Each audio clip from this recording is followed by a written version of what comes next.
seja muito bem-vindo a mais uma edição do podcast Toca o Berrante. Hoje para falar de uma raça muito especial que há mais de 20 anos está no Brasil. Vamos falar de pecuária de corte, vamos falar do Senepol. E para falar sobre esse tema, ninguém melhor que o Júnior, né, que está aqui com a gente, ele que é da Grama Senepol. Muito obrigada, Júnior, pela sua participação aqui com a gente. Prazer é meu estar aqui com vocês, uma honra. Obrigada. E o Gustavo Ribeiro, da Berrante, que vai ajudar a conduzir esse bate-papo. Gustavo, obrigada pela participação. Até que enfim eles me convidaram de novo para poder participar disso. Estava numa saudade danada e eu não poderia ficar de fora de poder bater esse papo aqui com o Júnior, porque é uma jornada longa de amizade, de trabalho, de desafios, de compartilhamento de ideias, de enfrentamento, né? Porque quando você fala de uma longa jornada, e todo negócio vive de ciclos, então você vive momentos de alegria e de dor, né? A vida, eu acho que ela é como, eu acredito e vejo a vida igual a batida do coração. Ela vai no pico e desce, e quando tem momento de crise, é uma oportunidade de criar e de engrossar o couro para poder escalar. Superação, né? Superação. É isso aí. E tem uma frase muito boa do Júnior, né? Que a gente sobe de degrau e desce... Queda livre. Queda livre. Achei boa é isso aí. E o Júnior tem, Maria, eu acho que a gente podia começar, mas quem comanda, quem dita o ritmo aqui, quem puxa a boiada é você. Imagina, fica à vontade. Ô Júnior, o pecuarista, essa nobre atividade brasileira, ele tem que pulsar no sangue dele empreendedorismo, ele tem que pulsar no sangue dele paixão pelo que faz, cuidar de animais, porque tudo que você fornece para eles, eles te devolvem em produtividade. E a sua entrada no Senepol, tão novo, e ir em outro país, buscar embrião e trazer isso para cá. O que fez seu coração bater diferente quando você teve essa iniciativa e essa visão extremamente empreendedora? Bom, começando com frases como você, né?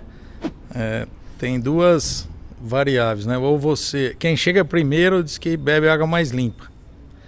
E diz que quem chega primeiro tem que furar o poço. Justamente. Acho que a gente teve que furar o poço. Mas fazendo um preâmbulo com o que você começou, né? Com relação ao pecuarista, se a gente for olhar para trás, como é que a pecuária era tocada no passado pelos nossos avós, tudo. Então você ia aumentando a produtividade e tal. A pecuária sempre foi uma atividade que no passado tinha requerimento de baixa utilização de tecnologia, não se usava adubo, não se usava rotação, enfim. Veio a braquiária, foi quase que a solução para tudo. E aí o que acontecia com o pecuarista? Ele ia empobrecendo gradativamente, porque as pastagens iam se degradando, e aí onde tinha a capacidade para caber 1 ou 2 animais, passava a caber meio, e aí o que ele fazia? Ele vendia a propriedade e migrava para uma propriedade mais barata, que normalmente estava ao norte de onde ele estava. Então, os gaúchos foram ocupando as regiões de agricultura, a pecuária foi subindo. Chegou um momento, esse miolão nosso, o pecuarista que ia empobrecendo ao longo dos anos, e a pecuária leva 20 anos para empobrecer, diferentemente da agricultura, que você dorme rico e amanhece pobre, né, quando você perde uma safra, uma lavoura. E aí chega um momento em que as forças contrárias, né, não tem como desmatar mais, né? Nós temos que preservar o meio ambiente. Então, uma força norte-sul, não podemos mais mexer, e com razão, e não precisamos mexer, porque o Brasil tem capacidade, produtividade para não abrir mais nada. Mesmo tendo aberto apenas 30%. Exatamente. Áreas, né? E não precisa abrir mais nada, que ainda eles vão ficar devendo para nós o resto da história, da vida. E aí é essa agricultura que vem forçando a pecuária. Então, assim, a pecuária ficou, se você imaginar numa linha horizontal, ela fica da ponta do Acre até aqui o sertão baiano para produzir. E não tem mais aonde subir e comprar terra mais barata. Então precisa buscar produtividade, né? E a produtividade é fazer mais com menos. Eu acho que foi por aí, quando nós vimos resultados, lá em 1997, através da inseminação artificial, do Senepol no cruzamento industrial, que nós falamos, cara, esse negócio pode ser interessante para o Brasil. Só que como a gente conversava, né, agora à tarde, imagina no ano 2000 você ir lá e comprar 700 embriões. Era assim, encontre... Nem dominava a tecnologia no Brasil, não dominava? Que hoje ainda é difícil você emprenhar uma vaca com embrião? Como é que era 24 anos atrás? Naquela época, não né? existia FIV, era só embrião produzido através da superovulação, embrião da transferência de embriões. Então, nós chegamos lá para o franqueador, né? Porque o Senepol chega ao Brasil através do Montana, que era um projeto de formação de compostos capitaneado pela CFM Littmann. Nós chegamos pro franqueador e falamos, quero levar o Senepol pro Brasil e tal. Ele falou, pra você comprar um embrião do Senepol, você precisa comprar 700 embriões, cara. 700 embriões, imagina. No ano 2000, não tinha WhatsApp, não tinha Google, não tinha o GPT para falar vai ou não vai. E aí eu acho que também um pouco de sorte associada a muita transpiração e jamais a gente teria, para ser bem honesto, a visão de que o Senepol chegaria. A gente imaginava o Senepol como um nicho de mercado, um negócio paralelo para andar junto com o Montana, e ele descolou, veio crescendo, como a gente conversava, 20% ao ano. Por quê? Porque é a solução tecnológica para regiões de baixa tecnologia, onde a gente sabe que ainda a inseminação passa por algumas dificuldades, ou de mão de obra, ou de distância, ou de logística. Assim, a inseminação artificial é uma ferramenta fantástica. Mas e quem não insemina? Como é que faz para ele entrar no jogo? Né? E o passaporte desse cara? O Senepol é o passaporte para pecuária de ciclo curto. E o quem não insemina representa 90%? 90% do rebanho de corte não insemina. Né? E ele ficava alheio a essa alta produtividade que vem da natureza, que é o choque de sangue. Cruzou, puf! 6 meses mais cedo o abate, 2 arrobas a mais, fêmea ciclando aos 14 meses, machos abatidos aos 2 anos. Então, assim, a gente passa por momentos e momentos, mas algumas coisas são muito clarevidentes, não precisa ser muito vidente para isso. A carne de qualidade vai ter cada dia mais valor, por quê? Porque a gente está buscando uma proteína, você não precisa comer, você tem que comer menos. O japonês come um pedacinho de carne que tem uma qualidade, um teor de gordura que é um alimento. Então, cada vez mais ela vai ser tratada como um alimento nobre. Júnior, e quais as características, né, que te encantaram na raça, que você acha que são importantes aí para o desenvolvimento desse animal? Essa é uma pergunta bem bacana, porque quando a gente viu o Senepol, a gente não conhecia nada, né? Então a gente trabalhava na grama com cruzamento industrial. O primeiro contato foi como? Vocês já trabalhavam com pecuária de corte, mas com outras raças? Isso, nós fazíamos o cruzamento industrial. Esse cruzamento industrial era feito na época, desde 93, 94, né? Mas aí a partir de 97 a gente tinha uma base de fêmeas meio sangue Angus e cimental. E aí nós fizemos o cruzamento do Senepol em cima dessas meio sangue. Então você pega Angus, tem preta, tem vermelho, cimental tem cara branca, tem pelo mais alto, mais baixo. Você colocava o Senepol, ficava tudo vermelho, tudo mocho, pelo zero, dócil. Você olhava para a carcaça, aquela carcaça redondinha, né? Você fala, puta, tem carne aqui. Nesse momento nós falamos, essa é a raça que resolve o problema do cruzamento. Porque antes da chegada dos adaptados, né, com os taurinos adaptados, o Bosmara veio um pouco antes, depois chegou o Senepol. Quando você tem uma fêmea meio sangue, ela é valiosíssima por essas qualidades reprodutivas, produtivas, alta habilidade materna. Você não tinha para onde ir nela. Puta, eu fazia um projeto enorme de Angus. O que eu faço com essa fêmea? Se eu voltar ao Nelore, eu fico com um animal 3/4 de sangue Nelore. Voltei para um animal Zebu. Então tudo que eu fiz para ter 75% Nelore, fica no Nelore.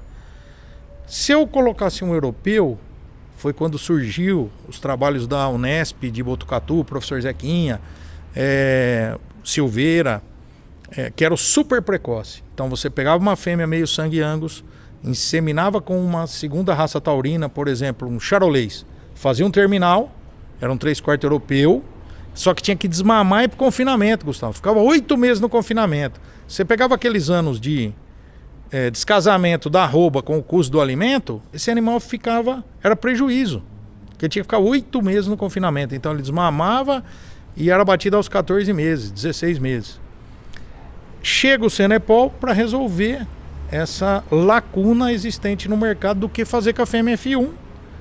E, paralelo a isso, como a gente já falou, 90% dos rebanhos que não inseminam, pode falar, agora eu estou no jogo, né? Eu tenho a carteirinha para ir para a sala VIP. É isso. Ô Júnior, e é extremamente interessante porque o Júnior é um pecuarista que vive de pecuária. Uhum. É moderno, né? Chegou aqui com uma bota que eu falei, rapaz, que bota chique. Isso. Depois tinha que dar até um close na bota dele, que serve de tendência. Mas o Júnior vive essencialmente da pecuária. E se a gente fala que a pecuária, historicamente, vem de baixo investimento em tecnologia, isso porque a terra também não era um ativo tão valioso quanto ela é hoje. Você trocava terra em cabeça de gado. Isso. Hoje é totalmente ao contrário. E a grama, eu tenho a honra de ter visitado sua casa já algumas vezes, conhecer de perto o projeto. Ela está situada numa região de altíssima competitividade, com uma das culturas mais rentáveis, que dão mais rentabilidade por área, que é a cana-de-açúcar. E como que a grama é competitiva, que é uma fazenda plana, uma fazenda totalmente agricultável, cercada de lavouras de cana-de-açúcar, e tem lá um centro de desenvolvimento e melhoramento genético da raça Nelore competindo lado a lado com essa cultura.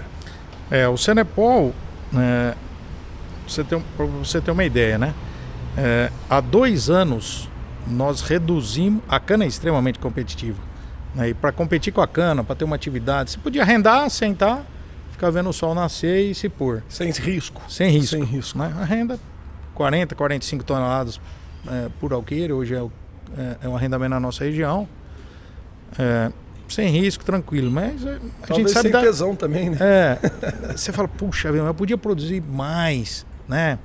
Essa história da família, você carregar isso, amanhã estão seus filhos, seus netos. É um legado, né? Alimentar. O Brasil alimenta o mundo hoje e vai alimentar cada vez mais. Então a gente poder participar como uma sementinha, aquela gotinha que bate no oceano, mas que sem essa gotinha o oceano seria menor, é muito gratificante. Para você ter uma ideia, dentro desses números de cana, nós trouxemos da cana para a pecuária 2 anos atrás, mais 150 hectares, voltando a cana para a pecuária. Isso com números, com contas, com retorno sobre o investimento, retorno sobre o capital. Por quê? Porque hoje, todo o trabalho dentro da grama, como você falou, são áreas que são terras que têm valor e uma concorrente muito forte que é a cana-de-açúcar. Todo o nosso trabalho hoje é 100% focado no melhoramento genético da raça Senepol.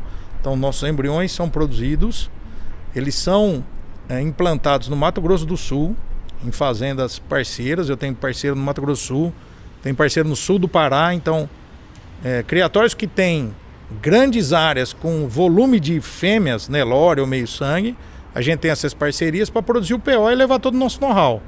Esses animais desmamam e voltam para a grama. Estou falando de mais de 400 nascimentos por ano. Mais de 6 mil embriões produzidos por ano. Do desmame, ele faz toda a recria pasto. Então, qual era a conta? Eu preciso fazer uma recria pasto nutricionalmente adequada, ou seja, não existe essa que o animal não vai comer uma proteína. Ele tem que performar.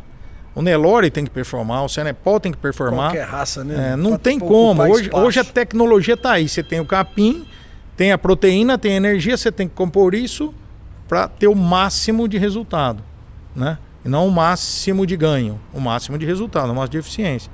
Nós fazemos essas recrias, vão para o nosso centro de performance para depois serem comercializados. Nada sai sem ter uma avaliação, né? Para a gente estar vendendo informação, porque esse animal vai ser utilizado como genética, né? Como se eu comprar um carro e falar, esse aqui tem airbag, esse aqui não tem, esse aqui é 4x4, esse aqui não é. E aí você... Se você não for andar na terra, você não precisa do 4x4. Então, nosso cliente ele tem todas as opções de adquirir o produto que atenda às necessidades dele. Todo esse trabalho fez com que a gente migrasse a área da cana, lá na nossa propriedade, para aumentar a criação de Senepol. Só que assim, foco em gestão, qualquer negócio, né? Se você pegar a atividade pecuária, alguém vai entrar no Senepol. A primeira coisa que eu falo é, qual que é o tamanho da sua propriedade? Não adianta eu falar, compra com a doadora, compra 2 touros, compra... Não, qual é o tamanho da sua propriedade? Que região que você está? Qual o seu nível tecnológico? Às vezes eu indico para ele 100 embriões, 50 embriões, do que vender mais com valor, mais volume de receita para nós, para ele comprar 5 doadoras e um reprodutor. Não, você não precisa de um touro de central. Compra um touro comercial que ele vai fazer o efeito na sua vacada. Né? Então, entender o projeto e entrar da forma correta e gestão não vai cair do céu. Você precisa tocar como qualquer atividade. Você precisa tocar seu negócio, você precisa viver seu negócio, o resultado aparece. Júnior, e qual a representatividade hoje do Sanepol no Brasil? Tem crescido? Os produtores têm investido na raça? Tem bastante, né? Tanto em número de criadores, como o crescimento em termos de população, né? O Sanepol hoje está espalhado em todos os estados da federação. Ele está espalhado em todos os estados. Nos últimos 20 anos ele veio crescendo 20% ao ano, né? De forma muito sólida. Há que entender que esses momentos de ciclo da pecuária é preciso ser compreendido. Né? Como é que você faz para superar tudo isso? Reduz seus custos, põe o pé no freio, continua produzindo um animal de qualidade, porque na hora que esse mercado estiver em alta, você está dentro do jogo.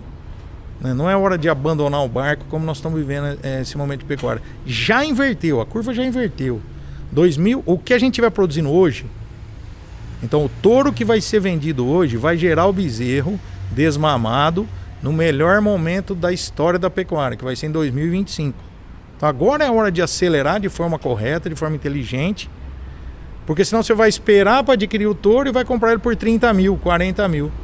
Né? Tem que entender os ciclos, então, respeitar esses ciclos. Se você respeita e entende o ciclo e se prepara, se planeja para ele, sabe aquela história, estou na tempestade? Beleza, o barco tem que seguir.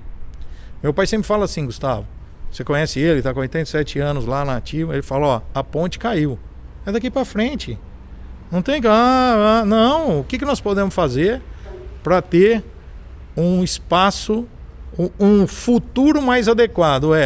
Construa seu futuro no presente. Até falamos isso, Isso. No Institucional da Grama que vocês produziram. Ô Júnior, e você pegou num ponto muito interessante, porque o Brasil possui o maior rebanho comercial do planeta. Somos o maior exportador de carne bovina. Quarto, quinto maior produtor de leite do planeta. Poderíamos ser ponteiro, primeiro, nessas duas atividades tão nobres, carne e leite. Não somos por falta de eficiência do rebanho, eficiência produtiva. E você pegou num ponto que, recorrentemente, quem acompanha a gente, quem acompanha os nossos podcasts, quem vem cá participa das nossas ações de comunicação, de comercialização, pergunta modelos de parceria. E o que você falou é um modelo que existe dentro do mercado, mas talvez a gente precise falar mais sobre isso. Que é uma pessoa que tem uma vacada comum na casa dele, e aí ele estabelece uma conexão, uma parceria com uma fazenda especializada em melhoramento genético. E eles estabelecem uma forma de transferir a genética, a tecnologia nessa vacada. Depois, quando isso desmama, como que funciona essa parceria e como é que... E eu tenho certeza que ela é boa porque ela acontece e o negócio só é bom quando os dois lados ganham. Esse foi um trabalho que a gente desenvolveu há alguns anos, porque nós precisávamos usar a grama hoje, ela precisava usar todo o potencial de pecuária dela para ela ter um volume de produção. Qualquer atividade precisa de um volume mínimo. E competir lá onde você está, né? Então eu tinha que ter, se eu fosse colocar receptor ali, ela me roubava espaço dos animais PO. Então se eu ponho 500 receptoras, eu tenho que tirar 500 animais PO. E aí eu vou reduzindo aquilo que é mais precioso, que é a minha mercadoria final. Por outro lado, você pega grandes fazendas, como eu te falei, nós já colocamos embriões no Mato Grosso, no Tocantins, no Mato Grosso do Sul temos hoje uma parceria já há 3 anos. Temos uma parceria iniciando em Santana do Araguaia, sul do Pará, na beira do rio Araguaia. Chama Praia do Boto Rosa, um lugar lindo, lindo. É o lugar que eu mais quero ir por causa da beira do rio, visitar. Não deixa a cara escutar não, viu? Mas é legal porque é o seguinte, então cada um faz aquilo que tem a sua maior habilidade ou competência.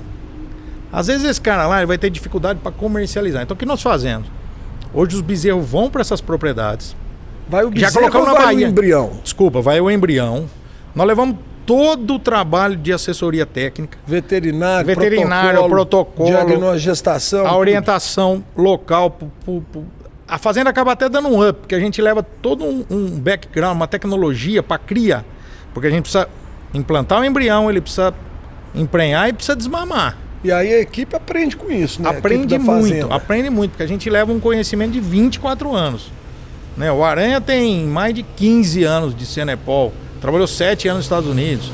Então ele que transfere todos os embriões. Nós temos taxas aí acima dos 45%. A Aranha é fera. Fera. Né? Então, quando chega ao desmame, aí nós temos a maior expertise, porque a gente sabe recriar adequadamente, na melhor relação benefício-custo. E desmamou um animal PO, desculpa te interromper, desmamou um animal PO com que idade? Esse que nasce do pé de uma receptora comum? Ou tem um protocolo também de critério de, se essa vaca é chocada, ela não serve, ela só pode ser uma meiçangue Senepol, só pode ser uma meiçangue Angus, ou ela pode ser filha de um touro Nelore numa vaca de leite? Hoje nós colocamos a vaca tem que ser uma boa mãe, independe da raça. Então assim, nós colocamos em vaca Nelore, em vaca meio sangue, em vaca girolanda, em vaca Angus, em vaca mestiça. Tem que ser uma boa mãe, fértil e que tenha habilidade materna. Então, coloca esses embriões, faz todo o trabalho, emprenha, acompanha. A gente faz todo acompanhamento, registro de nascimento lá na propriedade, dando as orientações. Desmamou aos 7, 8 meses. Aí você fala, que peso esse animal vai desmamar? Se a propriedade tiver CRIP, nós vamos desmamar 270 a 300 quilos. Corta um caminho, hein, Júnior? É impressionante. Se você pensar que nós vamos vender esse animal aos 2 anos com seus 600, 650, metade ele já ganhou. Então a gente faz todo um trabalho, porque esse ganho nessa fase é muito importante. E se não tiver CRIP, vai desmamar aos 8 meses com seus 240, 250 quilos. Aí a gente faz todo um ganho progressivo, não é turbinar o animal. Se você fizer a conta, o animal que desmamou 250 para os 650, faltam 400 quilos para ele ganhar em 16 meses. Então dá 700 gramas, 750 gramas dia, não é difícil. Não é um desafio, não é precisa desafio. apertar ele. É só o uso correto da tecnologia disponível. Então, esse bezerro, ele volta em parceria para a grama e desfruta de todos esses benefícios e rachamos o lucro, ou nós pagamos já no desmame. Em vez dele desmamar um bezerro que ele venderia por X, nós pagamos para ele X mais Y, já liquida e o bezerro é 100% nosso. A gente põe no caminhão e traz para a grama. Essas são as duas modalidades. E uma terceira modalidade é aqueles que querem ficar sócios de grandes doadoras, elas ficam na grama, né?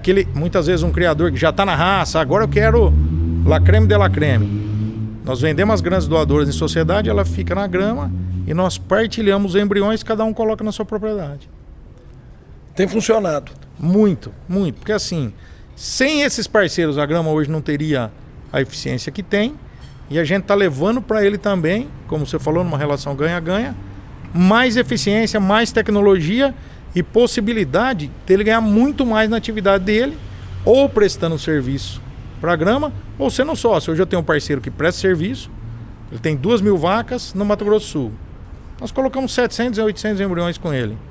Ele não quer a sociedade. Desmamou, eu pago o ágil para ele, trago o bezerro. E um outro parceiro que já quer ser sócio, quer trazer para a grama, quer seguir nesse processo, está acreditando que vai colher mais frutos.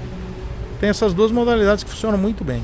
Ô Júnior, e quero voltar também no assunto, Maria, porque eu gosto muito de, quando você pega um empresário com o perfil do Júnior, que tem gestão, tem os números do negócio dentro da nossa atividade, eu costumo me incomodar que a gente tem dificuldade de poder falar como negócio da atividade. Pecuarista é parecido com o mineiro, né? Ele come muito quieto, ele fica escondido ali atrás do toco, né? Ele é muito discreto. Mas nós falamos de competitividade numa fazenda de pecuária especializada em melhoramento genético, inserida num contexto de alta produtividade de cana-de-açúcar em todo o entorno. Júnior, o que uma fazenda de pecuária bem gerida tem de EBITDA? Nós temos buscado, Gustavo, de 3 a 4% de retorno sobre o capital. Então, assim, Você fala, mas se eu colocar no banco, ela vai me dar 13. Legal. Põe no banco, corre o risco. Daqui a uns anos você me conta se você consegue comprar essa propriedade de novo. Por quê? A pecuária, a gente tem que separar duas coisas, né? Uma é a valorização imobiliária. Perfeito. As terras se valorizam ao longo do tempo.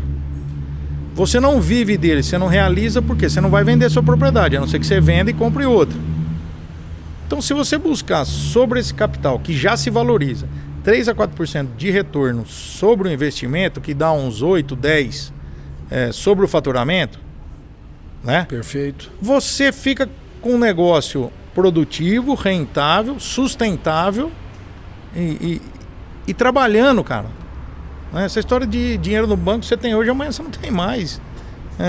Bitcoins, e aí? Onde que eu pego isso? Né? Então, assim, eu acho que esse pé no chão, mas com foco e gestão, também não dá para ficar trabalhando para perder dinheiro. Né? A gente sabe as dificuldades do setor, a gente sabe a dificuldade de ser agro nesse país, né? A bandeira que a gente carrega, o preconceito que tem em cima, mas que é tudo coisa que a gente vai desmistificar. Assim, depois da noite fria vem o dia quente. Calma, tá chegando. O Brasil já chegou. Mais dia, menos dia, ninguém segura isso aqui. Eu imaginava... Existe fazenda trabalhando aí com 20% de EBITDA sobre o faturamento anual, Júnior? Eu acho que sim, cara. Né? Eu acho que sim. Eu acho que sim. Assim, o que acontece nas propriedades? O módulo produtivo interfere muito. Né? O tamanho do negócio, a região que você está e o valor da terra, né? Então, assim, tem que ser muito eficiente, tem que ser muito bom, mas tem fazenda que tira isso aí sim, principalmente fazendas que trabalham com recria e engorda de forma bastante usando tecnologia de ponta. Júnior, falando de eficiência, vocês têm uma central própria de avaliações. Como é que é feito esse trabalho lá? Isso é um diferencial, né? Sem dúvida. Isso é uma coisa muito bacana. Quando nós entramos no Senepol, a gente vinha de uma atividade que era balança. Nós fazíamos cruzamento industrial, chegamos a ter uma boutique de carne. Então, para nós era número, peso. Quando o Senepol veio, eu como veterinário, falei, cara, como é que eu vou vender isso? Já dizia Maria vai chegar lá em Vargas, casa, né? Que o animal vale o que pesa. Exato. Eu falava, como é que eu vou vender isso? A Maria chega lá em casa e fala, qual que eu compro? Aquele ali é bonito, aquele ali é filho da Chiquinha, aquela é filha... Não entrava na minha cabeça. Eu falei, nós precisamos avaliar. Eu fazia doutorado, alguma coisa assim, ou mestrado, não sei, na Unesp, e me veio a ideia, falei com o professor, falou, não, vamos montar um centro de avaliação. Isso começou em 2009. Com coxos de cimento e começamos a avaliar as fêmeas. Por quê? O Senepol sempre cresceu com o uso de tecnologia. Né? Então os criadores compram 3, 4, 5 doadoras. Hoje vem mudando. Né? Eles estão buscando novilhas, tal. O Nordeste compra muito para utilizar em inseminação ou monta natural. Mas antes, ainda tem, mas menos. Né? Divide com a compra. Compra hoje é tanto de matrizes como doadoras. Comprava 4, 5 doadoras, fazia FIV e multiplicava, né? Então, a gente tinha que ter números para vender esse animal. Só tem ócito. O que significa? Não é porque uma fêmea tem muito ócito ou um touro tem 2 testículos que ela é uma doadora ou o touro é um reprodutor. Não significa nada. Precisava ter esse embasamento, então, para apresentar para o mercado. Isso. Aí a gente criou esse centro de avaliação em 2009. Em 2013 ele se transformou no CQG, com avaliação de eficiência alimentar. Foi o primeiro centro privado da América Latina que a Intergado montou. Ela só tinha centro de pesquisa. Nós pulamos de 24 coxos, que são 240 animais, em 2 anos para 48 coxos. Está entre os maiores centros de avaliação da América Latina. Então nós avaliamos todas as fêmeas ali dentro para eficiência alimentar. Inclusive no institucional a gente fala disso. Daqui a pouco a gente vai chamar ele, né, Maria? Esse vídeo tá lindo, vamos mostrar. A gente fala de eficiência alimentar, a gente avalia para carcaça com a Liliane da DGT, avaliamos toda a parte de conformação com a equipe do Geneplus, avaliamos então você tem o ganho de peso e o peso do animal, as pesagens que são voluntárias e diárias, né? Ele vai no corpo e se pesa sozinho. Com tudo isso a gente cria um índice que é ranqueado pela equipe do Geneplus, Então nós temos o ranking das fêmeas, que nós chamamos de programa Safiras, e o ranking em 2017, né, nós criamos um programa para os machos, porque o macho vinha crescendo também. Inicialmente, os touros eram vendidos todos como commodity. Hoje não, nós precisamos separar o touro que vai para a central, o touro que vai para repassar o rebanho PO e o touro que vai para cruzamento. Aí nós criamos o programa Topázio para os machos. Então nós ranqueamos esses animais dentro do CQG, que é o nosso Centro de Qualificação Genética, e disponibilizamos todos esses dados para a associação para entrar no sumário de touros da raça, que é coordenado, liderado, né, estabelecido pelo programa Embrapa Gene Plus. Ô Júnior, e montar um centro de avaliação requer um investimento. É muita tecnologia. O argumento que ele te dá de venda, a bula que ele te dá do indivíduo, paga o investimento, paga a conta? Como é que você avalia hoje? Ô Gustavo, eu acho que ele paga parcialmente a conta hoje, porque é um investimento alto que você tem que fazer em equipamento, em trabalho. Só que os ganhos que nós estamos plantando para esse cliente que vai usar um touro mais eficiente, que amanhã vai retornar e comprar de novo da grama, porque ele percebeu todo esse trabalho, nós vamos remunerar com muita tranquilidade esse projeto. Então é um projeto que a gente está acreditando assim, o sucesso dos nossos clientes vai remunerar meu centro de performance, porque ele vai voltar e fidelizar com a grama. É legal você ter falado sobre isso, que não é enxergar só a próxima curva. Pecuária. Tem gente de entrar na pecuária e querer ganhar rapidamente, Júnior? Olha, não é uma atividade de ciclo curto, né? Você pode até ganhar, mas na média você vai perder, né? Porque o que acontece? Se você tá, digamos que eu trabalho com cria, aí agora o bezerro tá embaixo, aí eu vou me desmobilizar totalmente da cria e vou para recria. Como é que você volta numa vacada que você selecionou por 4, 5 anos? Aí você tá na recria, agora tá bom, aí eu vou para cria. Aí você não entende nada de cria. Então assim, a especialização, a visão de longo prazo. Então assim, esse bezerro que vai estar valorizado, o que eu tenho que comprar agora para ter esse produto lá? Né? Nos momentos que a minha atividade está com a rentabilidade mais baixa, o que eu posso fazer da porteira para dentro para melhorar minha eficiência, reduzir custo? Muitas vezes é gestão, cara. Nós trabalhamos, o latino trabalha muito mais com a execução do que com o planejamento. Os orientais, ele planeja, aí ele vai e executa. Nós não, nós vamos para a execução e fala, não deu certo. Claro. E aí, esse não dá certo custa caro. Né? Então assim, a agricultura aprendeu, ou você planeja e usa tecnologia, ou você está fora do mercado. E aí você vê grandes empresas, grandes grupos se formando.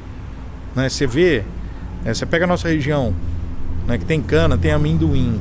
Você vê o cara que trabalhou sério no amendoim, ele começou pequeno, hoje ele tem 2.000 hectares. Muito planejamento, muito suor, muita execução, muito controle. O pecuarista precisa controlar. Né? Os indicadores básicos não precisam controlar o incontrolável. Mas assim, tem alguns indicadores, né? Eu tenho um peso no início do ano, isso para pecuária de corte, não estou nem falando pecuária seletiva.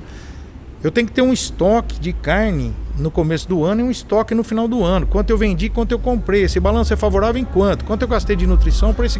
Conta simples. Uma DRE simples, né? Simples, assim. Qual é o ganho de peso diário? Qual é a minha taxa de natalidade? Qual é a minha taxa de mortalidade? Qual é o meu peso ao desmame? Qual é o meu ganho em recria? Então, se fizer um arroz e feijão bem feito, é resultado, cara. Júnior, a Grama é hoje uma fazenda de gado PO que trabalha com quantas unidades dentro da Grama você tem hoje? Hoje nós trabalhamos com 1.000 animais PO dentro da Grama. Dentro da Grama.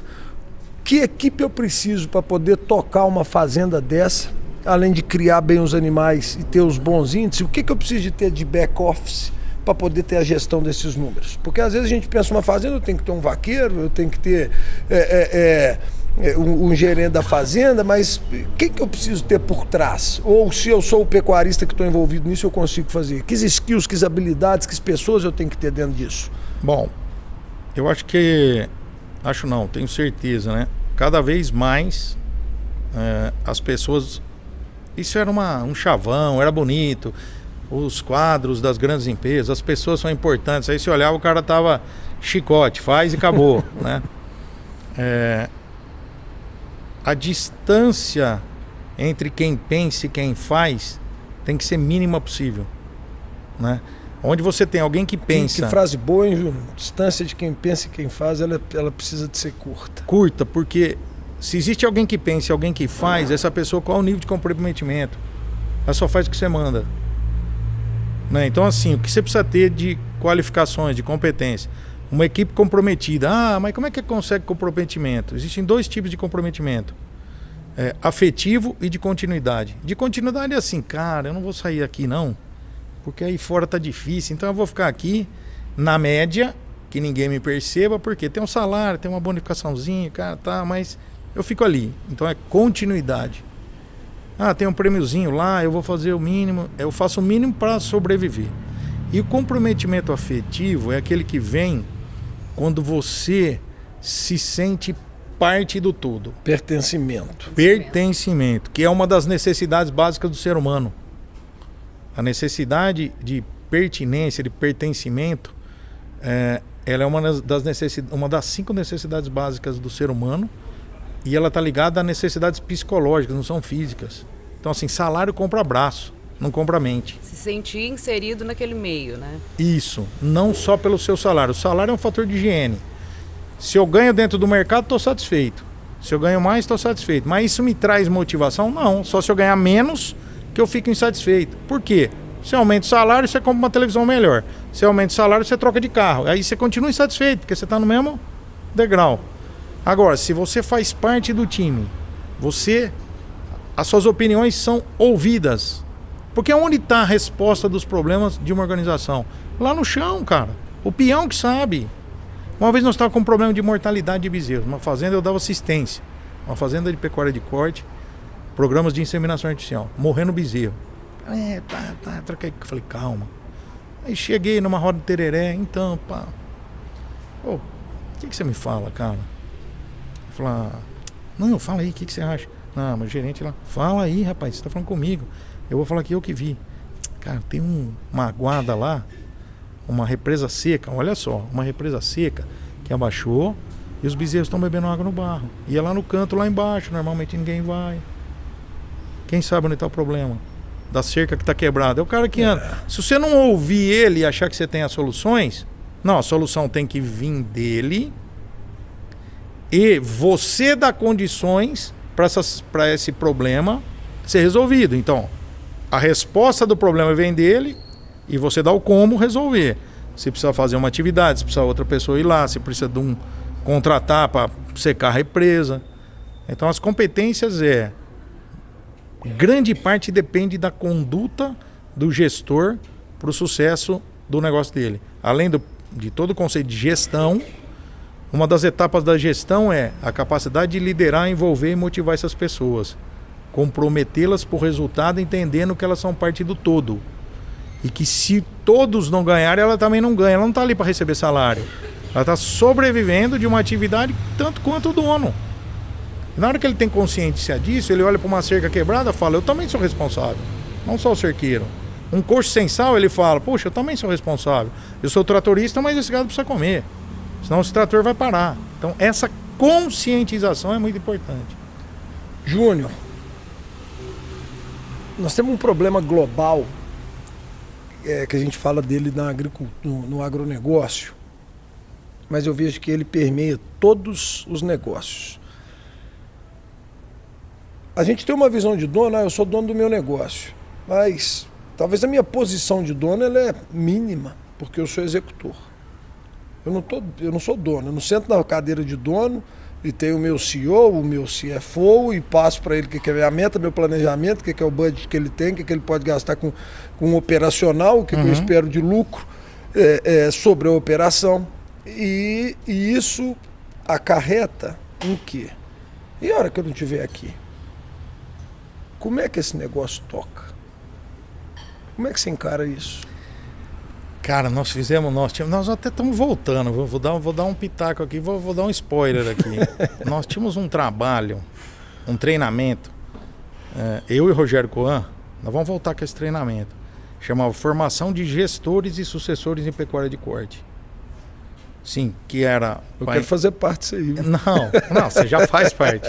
Você não está sabendo ainda, mas você já faz parte. Nós só não te falamos. Iam proprietários, muitas vezes filhos dos proprietários, gerentes, porque, Gustavo, o que você falou é uma realidade. Tem muitos... E tem regiões que ainda é possível fazer o arrendamento. Eu já vi vários criadores, agricultores importantes, eficientes, que falam, cara, quando eu morrer eu já falei pro meu filho, arrenda tudo. Ou seja, você não tem competência para tocar. Isso. Cara, isso é triste. A sucessão familiar é difícil hoje, é um problema. Né? É um trabalho que tem que ser feito no sentido assim, como é que nós nos preparamos? Né? Você não tem que voltar pro jogo porque você é filho do dono, mas você tem que, se você quer voltar pro jogo, você tem que ganhar as competências necessárias para tocar esse negócio e fazer com que ele se perpetue. Ô Júnior, e complementando a Maria, e essa sucessão, eu acho que nós não precisamos de enxergar ela só como ela familiar, porque eu não quero que meu filho escolha o que ele quer fazer, mas eu formei um líder para poder enxergar isso aqui como um negócio, não só a operação, eu enxerguei ele para enxergar como eu compro bem, como eu agrego valor no meu produto final, como eu reduzo custo, como eu reduzo risco, como eu redio minha operação. Isso não precisa ser meu filho. Pode ser um meu gerente, pode ser o meu diretor, mas está faltando. Eu vejo a visão de liderança. De liderança, de negócio, de olho de dono. Porque assim,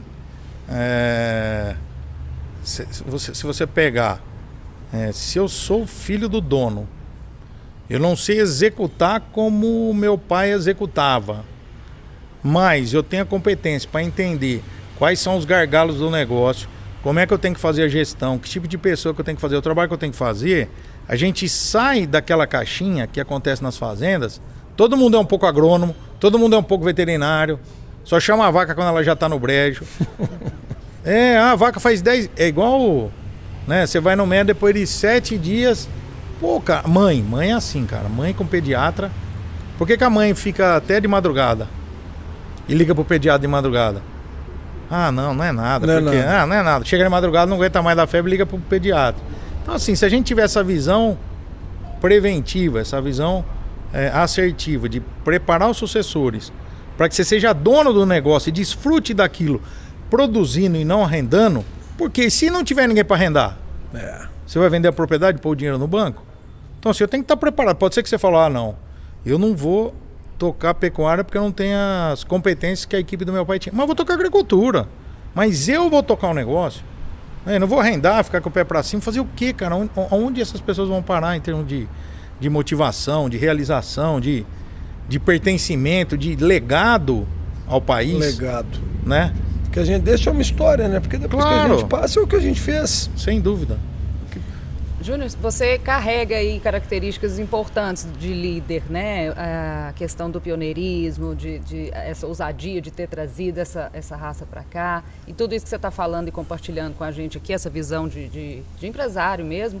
Como que você vê o resultado desse trabalho nesses 24 anos? Vocês têm selos, né? Vocês têm premiações. Eu queria que você falasse um pouquinho que é o resultado de tudo isso que a gente está falando, né? Desse negócio.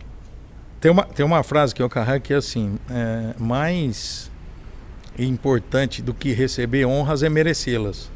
Ele tem ótimas frases, né? Eu vou anotar. Não esquecer que é uma melhor que a outra. Essa é muito mais do que ter, né? Muito bom. Essa frase a gente carrega assim. Então é legal, quando você recebe um selo, uma premiação, é você olhar e ver o tanto de suor, cara, o tanto de paixão, o tanto de amor que você colocou naquilo. Não é só o aplauso, não, né? O merecimento. Isso é assim, a medalha é só descerrar a placa, é o ponto final, a cereja, mas e o bolo? Né? Então assim, você falou de selos. A gente tem o selo agora de pentacampeão da liderança no sumário de touros, então nos últimos 5 sumários, 5 anos, né? O primeiro colocado entre mais de 3 mil touros da raça foi Grama. Então, ZT, nos últimos 5 anos. Esse último acabou de sair. O primeiro, o segundo e o terceiro colocado. Então, o pódio é 100% Grama, os 3 touros. O primeiro colocado está na BS, que é o Topázio 5251. O segundo colocado está na CRV Lagoa, que é o Iluminado 6101. E o terceiro colocado é pai do primeiro, não tem mais SEMA. Então esse é um selo. Um segundo selo que representa muito assim, para dizer para os nossos clientes, pode acreditar porque a gente acredita, que é bicampeão da maior vendedor de touros pela revista G em 2022 e 2023, né, da raça Senepol, e terceiro entre os taurinos. A gente só perde para 2 criatórios de Angus e Braford lá, que são grandes, fazem há mais de 30 anos. Então, mas você vendeu mais touro. Não, vendeu mais touro porque eu acredito. E porque você acredita, senão não teria vendido. Então isso é um sinal dos nossos clientes que a gente está no caminho certo. Nós recebemos selo da Intergado, né, que hoje é a empresa ponta. O selo de criadores de eficiência, com mais de 4.000 animais avaliados. Só nós recebemos, só nós temos esse selo no Brasil, no Senepol. E exclusivamente mais 2 criadores de Nelore, que é a Matinha e a Genética Aditiva. Então assim, tá ao lado desses grandes criatórios, demonstra que a gente também se preocupa muito com o melhoramento, né, com a qualificação dos animais, com a eficiência. Né? Sabendo que 75% do custo do animal, 75% entra pela boca, talvez não tenha nada mais importante para selecionar do que isso, né, outra característica, Gustavo, que há alguns anos atrás, eficiência alimentar, você tá louco, coxa eletrônica, vocês estão viajando na maionese. Hoje o Nelore já está buscando, o Senepol já buscou antes que o Nelore, porque era uma raça nova, precisava ter alta tecnologia. Esse é um trabalho feito pela associação, né, feito por nós como criador, e muitos criadores aderiram, tanto que com o volume de animais que nós avaliamos no Centro de Performance da Grama, outros centros privados e públicos, o Senepol tem mais de 6.000 animais avaliados por eficiência alimentar. Isso é muito grande, é muito grande. Então esse é um selo de criadores de eficiência, e nós temos selo de 100% dos nossos animais avaliados no GenePlus. Então nós não vendemos um animal que não tem avaliação. Você fala, Júnior, mas tem gente que não está nem aí. Não tem problema que ele não está nem aí. Eu tô porque eu sei o que eu estou vendendo para ele. Eu posso deitar e dormir e falar, Gustavo, você comprou um animal XPTO. Acabou.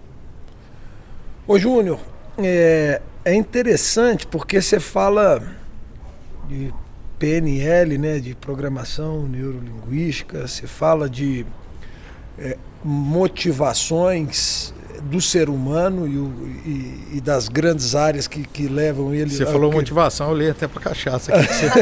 Não sei se pode tomar, se é só decorativo esse negócio. Nós vamos tomar essa cachaça que o Zé Torneiro faz com tanto capricho lá, e assim, e tem tá um aroma irritante aqui de carne Senepol que o chefe Anderson tá preparando ali. Tem mais essa aí. Que a gente vai falando, a boca vai salivando, daqui a pouco escorre um pouquinho aqui.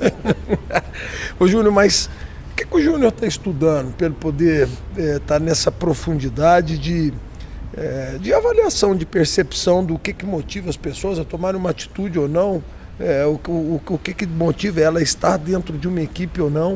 O que o Júnior estuda, o que o Júnior lê? Para ter essa maturidade intelectual e inspiradora. Também quero saber. Isso. Eu acho assim, ó. Eu me vejo desde que eu saí na faculdade, eu falava, puxa, legal, você vai se formar, você vai ter a sua competência técnica, mas e a habilidade humana? Né? Se você quiser crescer na sua profissão, você tem que saber lidar com gente. Não tem como. O ser humano não vive numa ilha ali por si só e sobrevive. O ser humano foi feito para viver em comunidade, né? Passa por necessidades básicas, sociais, de autoestima, de autorrealização, de pertinência.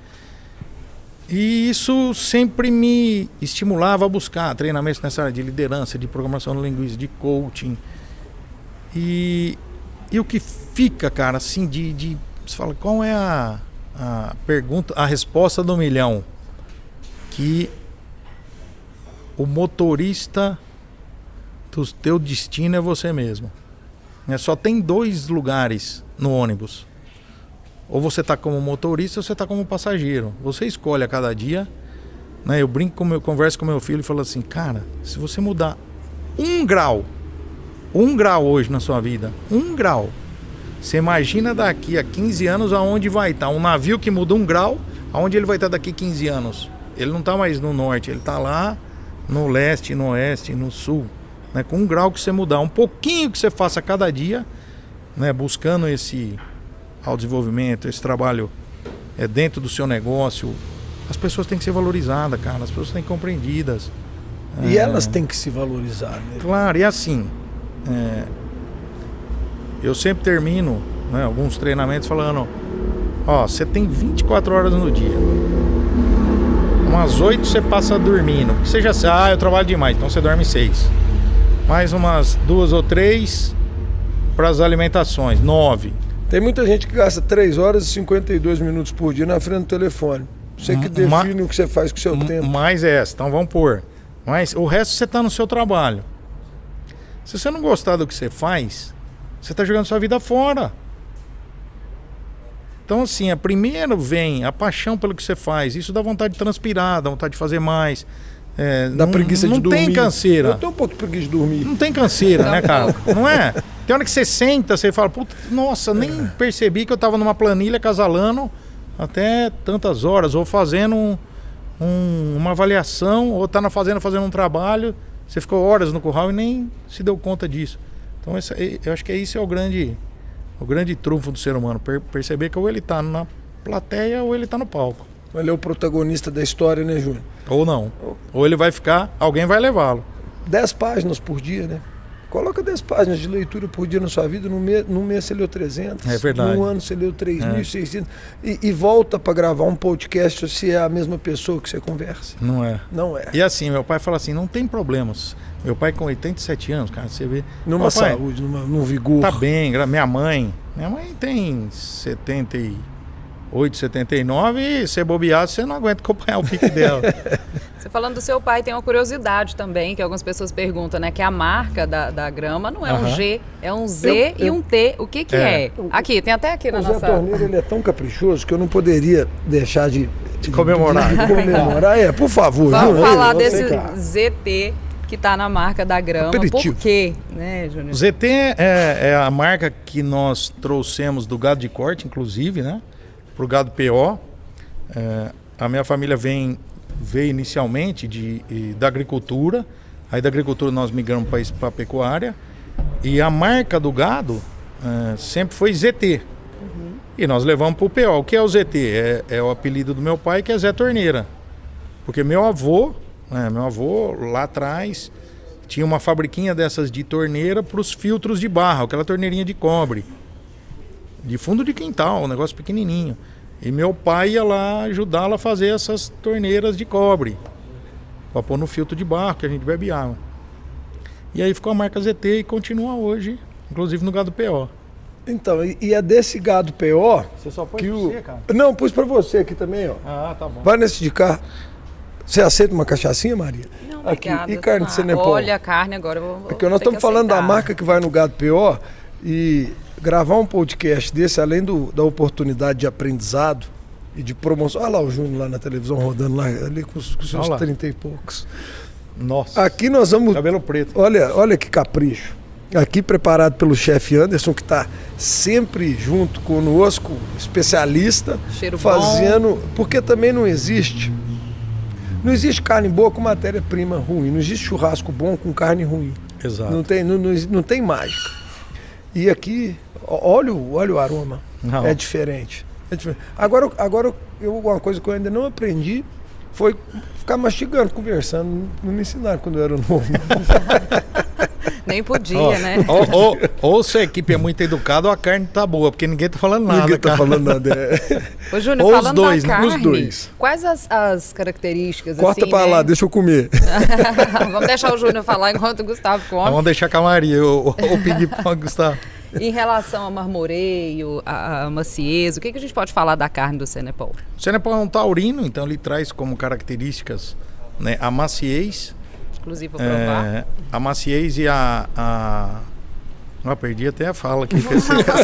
Vocês dois comendo aqui foi sacanagem. Nossa, isso é muito bom. A maciez está ligada a uma característica genética, tanto quanto o marmoreio, né? Então, os animais taurinos têm essa característica de alta maciez, o Angus, o Senepol, todos os taurinos. E o marmoreio que traz essa suculência. E o marmoreio não precisa ser aquele marmoreio do Wagyu, 6, 5, 4, 7, 8. A partir de 2,5, 3 de marmoreio, que é aquele marmoreio, quando você vai comprar um bife embalado, você vê pequenos traços de gordura entremeado na carne, aquele é um marmoreio que já dá sabor. Então, a partir de 3%, segundo a Liliane, nos testes à cega, você não percebe diferença de suculência. O marmoreio dá aquela sensação que a carne não está seca, ela está suculenta. E a maciez está ligada, claro, a características genéticas do animal e também uma boa nutrição, um bom trabalho de manejo desses animais para que você tenha a qualidade máxima da carne. Aprovado, Gustavo? Aprovadíssimo, Maria. Eu acho que esse é ele um tem anti que aí, provar, né? gente, Eu vou provar. Júnior E prova. deixa o Júnior provar, Maria. E o que chama muita atenção é porque o Júnior vai descrevendo os atributos, as características da carne, e enquanto você vai degustando, você vai percebendo essa suculência, essa maciez, esse Exatamente. sabor. Tem lugar que se chama até de terroir. Eu aprendi terroir vendo fazenda de queijo. O terroir é o sabor da região, o sabor da terra, né? O sabor da O vinho usa muito, né? O usa vinho. muito também o terroir. Ô, Júnior,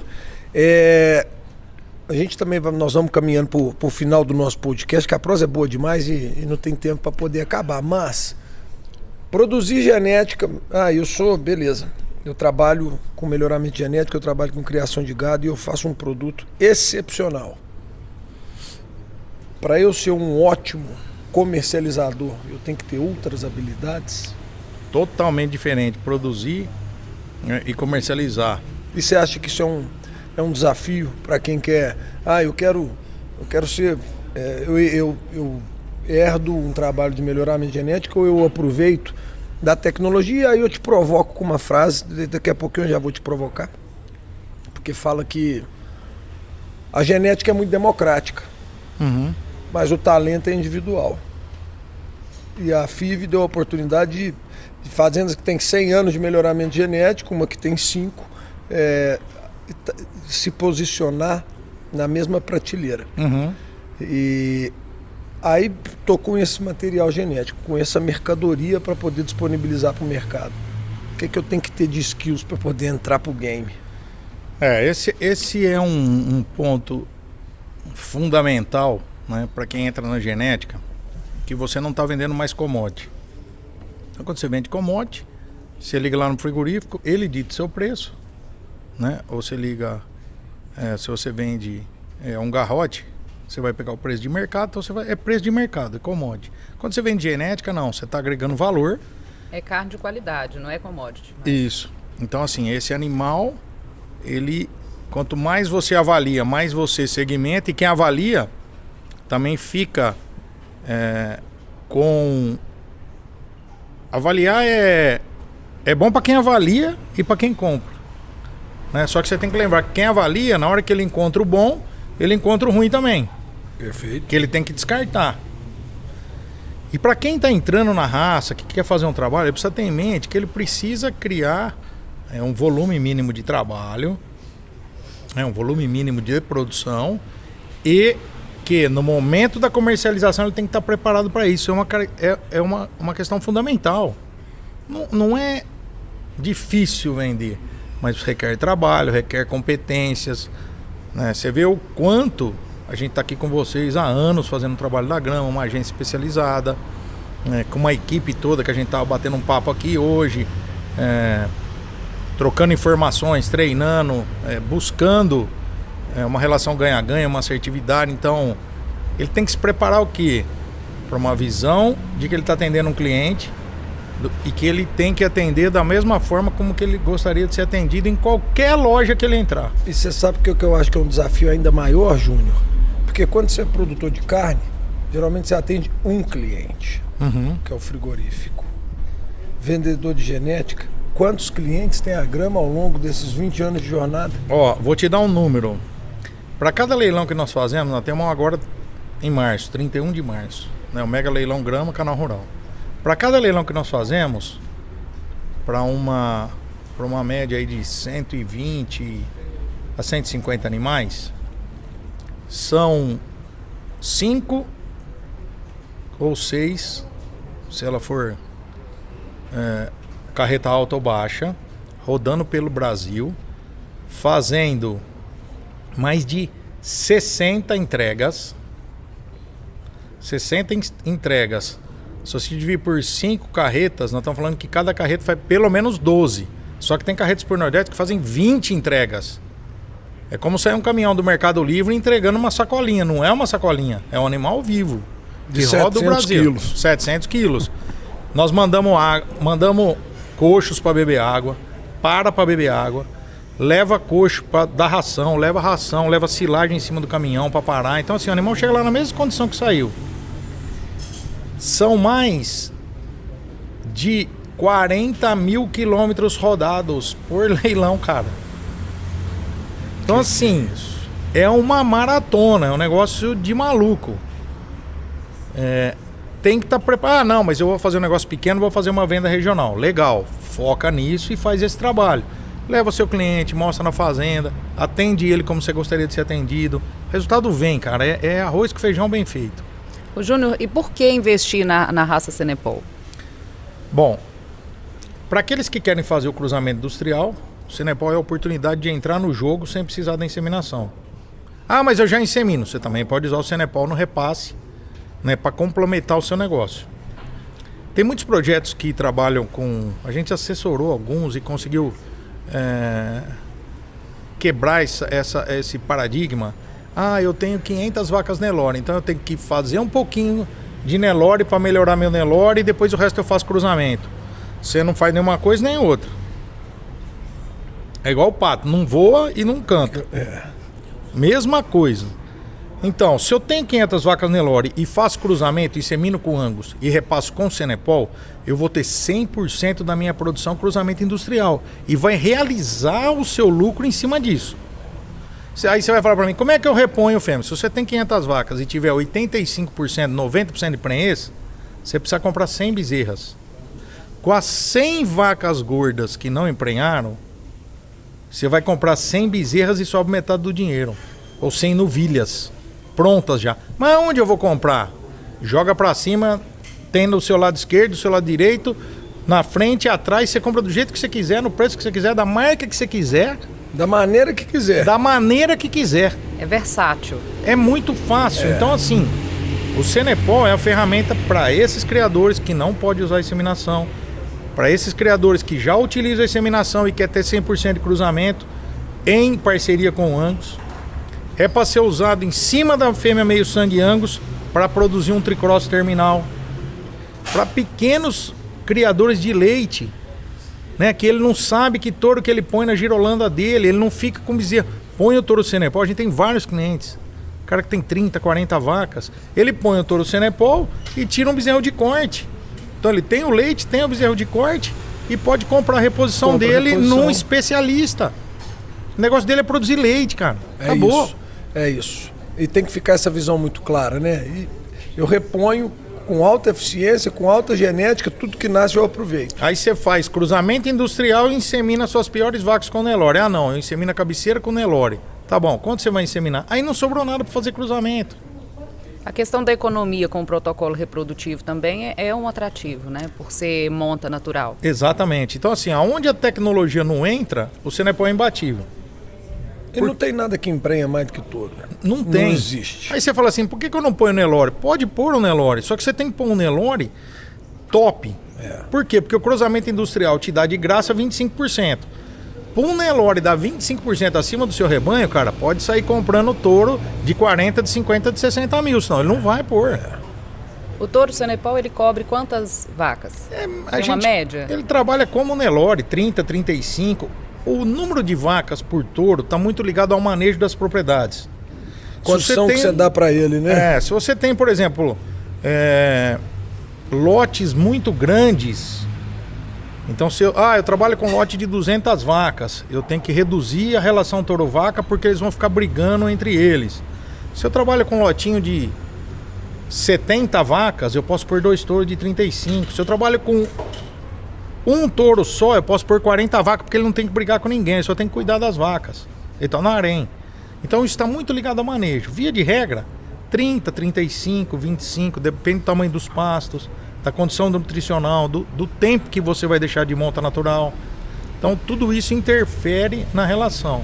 Mas vou falar, cobre mais que o Nelore, é nada, a mesma coisa. E outras características que são importantes, né? Como você disse, docilidade, adaptabilidade. O que a gente pode falar aí para reforçar, já caminhando para o fim, que a gente já conversou bastante? Docilidade. Por quê? Por que a docilidade é importante? Porque ela está ligada a um maior ganho de peso. O animal que não se estressa, né, ele tem um menor nível de fuga, um menor nível de cortisol, e está ligado ao quê? Esse animal tem uma energia de mantença mais alta. Então ele gasta energia porque ele está sempre agitado. O caráter mocho, facilidade de manejo. Adaptabilidade do Senepol, que faz com que ele seja possível ser utilizado de norte a sul do país. Mas no sul que é frio? Nós temos muitos clientes no sul que usam o Senepol no verão do Rio Grande do Sul, que é muito quente. E aí ele não tem que jogar o zebu na vacada dele. Ele fica com uma vacada 100% taurina, que é uma carne cota Hilton.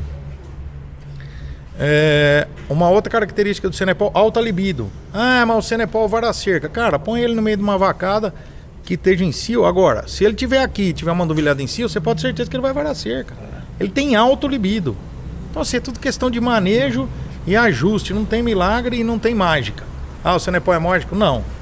Mas ele resolve as necessidades para uma pecuária produtiva, eficiente, e que requer baixo uso de tecnologia. Solta o touro que ele faz a parte dele. Ô Júnior, para a gente coroar esse podcast que você nos deu a honra, honra é minha, pô. Eu quero fazer essa pergunta para todo mundo que vem aqui, Maria, para que a gente faça um compilado, porque isso faz muito parte da nossa missão como empresa de comunicação.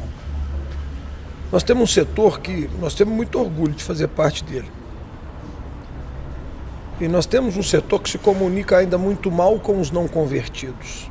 A gente conversa muito bem dentro da cadeia.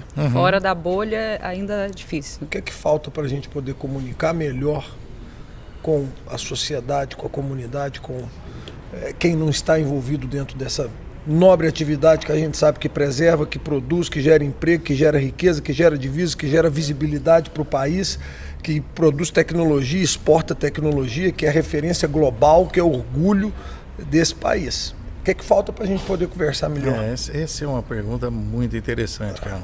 De milhão, né? Tem que tomar 1 litro dessa cachaça para responder.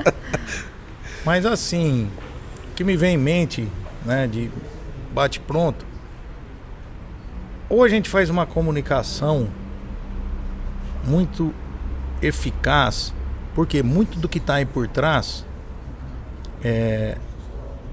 a gente sabe quais as razões que fazem com que todo esse mercado, todo esse trabalho contra o agro, isso não é só nacional, é internacional, tem todo conjunto. Ou a gente faz isso, né? Tem um custo, tem uma demanda, tem um trabalho, tem um nível de educação que vai desde as escolas, para demonstrar o que é o agricultor. Ou a gente simplesmente trabalha, cara, porque o resultado vai vir com esse suor que a gente tem de cada dia, e os números estão aí, né? Você pega o Marcos Fava falando, você vê aqueles números dele, cara, é de orgulho para qualquer brasileiro. Se você pegar e transformar aquela fala do Marcos Fava num vídeo e colocar a bandeira do Brasil, não tem como você não falar isso. Tem orgulho de ser brasileiro. Eu quero compartilhar isso, né? Eu respeito o produtor rural, porque ele é grande, né, na sua atividade, na sua grandeza. Ele depende do ser lá em cima, que vai dizer chove ou não chove. Ele depende da natureza. Ele depende de várias variáveis que não estão no controle dele. Então, assim, continua o nosso trabalho, que Deus está no comando. Amém, meu amigo. Muito bacana, Júnior. Obrigada pela sua participação aqui. Um aprendizado aí. E tanto. Foi muito legal. Vou ter que anotar todas as frases. Imagina, uma honra. Para finalizar, Gustavo, obrigada também. Eu que te agradeço. Ajudar a mediar esse bate-papo. Obrigado por você ter deixado eu participar. Imagina. Nem precisava de mim, né? Como não? Mas eu acho que para finalizar esse podcast, a gente finaliza em grande estilo com o vídeo que foi feito, né, lá na Grama. Eu acho que é a melhor maneira de encerrar. O bom da Grama é que todo ano que tiver podcast tem vídeo novo, tem novidade, ele não para. Tem churrasco. Muito dinâmico, tem como. É isso aí, pessoal. Obrigado, Júnior. Obrigado, Maria. Obrigado a vocês. Até a próxima. Até a próxima.